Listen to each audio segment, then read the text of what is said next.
Samantala, pumalagpong Malacanang sa pahayag ni Vice President Sara Duterte na umano'y puro insulto, espekulasyon at political theatrics ang ilang pahayag laban sa kanya at sa mga testigo sa impeachment trial. Ayon po kay Vice President Sara Duterte, dapat patunayan sa pamamagitan ng ebidensya mga binibintang na impeachable offense at hindi sa pagtawag umano sa isang testigo na stupid sa kanya bilang mastermind of a scam o pagtawag sa kanya ng isa pang testigo bilang brat. Pero ayon po kay sa Press Officer Yuse Claire Castro, may ebidensyang inilalahad sa pagdinig kabilang ang testimonya ni OVP Assistant Chief of Staff Lemel Ortonio.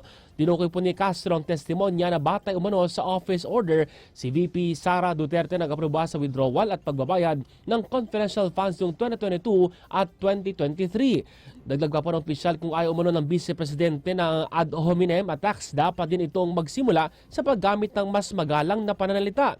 Nilinaw naman po ng opisyal na bilang abogado hindi rin dapat gamitin laban sa isang partikular na tao mga salitang mastermind at scam kung walang sapat na patunay.